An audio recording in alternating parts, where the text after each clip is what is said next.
All right, friends, welcome back to our online Bible study and Happy New Year. I hope that you had a good break and hope that you're ready to jump back into the Gospel of John. Some of you are jumping in for the first time, and if you are, you're jumping in at a great time. John chapters 9 and 10, which is what we're looking at this month, are just full of amazing stuff. One of my favorite passages in all the Bible is right in the middle of this reading, John 10:10, where Jesus says, the thief comes to kill and steal and destroy. That's not the fun part. The second part's the fun part. The second part, Jesus says, I have come that you may have life and have it abundantly. I mean, come on. We don't know everything about the crowd that Jesus is talking to when he says that. But to the people whom Jesus says, I have come that you may have life, there is one thing that we know about 100% of those people. 100% of the people to whom Jesus says, you may have life, were alive. Jesus says to a group of people who are alive, I've come to give you life, to which they could have very easily responded, we don't need that. We already have that. You got anything else for us? But they knew then what we know now, and that is that there is a difference in being alive and in being alive, in living and in really living. And Jesus is coming saying, look, here's the deal. Your heart's beating, you got lungs, they're pumping, but I have come to give you a life that is truly worth living. There's other stuff that's going to steal life from you.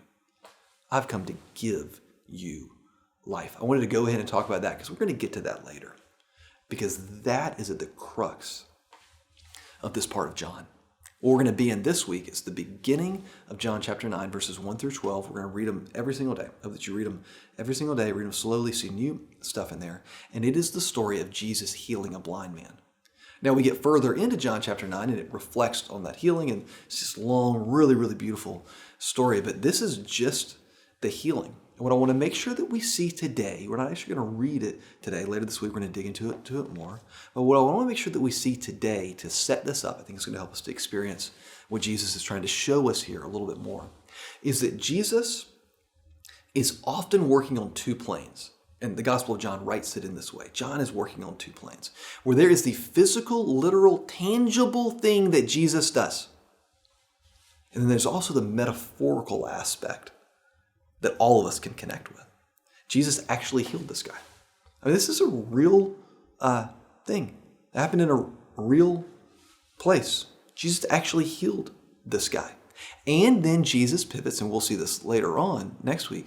Jesus then pivots and starts talking about what it means for people who actually have fully functioning eyes to also be blind.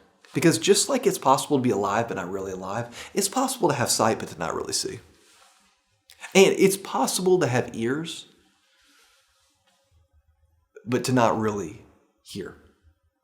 And I think maybe a place for us to be as we begin this journey through these two chapters is reflective and asking the question, God, what am I missing? How am I not really truly living? What am I not really seeing? What am I not hearing? You could ask that in a lot of different ways, but God, what am I missing? Maybe at the beginning of 2023, a good place for us to be is just asking the question of God, what more do you have for me? Like I can walk around, I can see, I can hear, I am alive.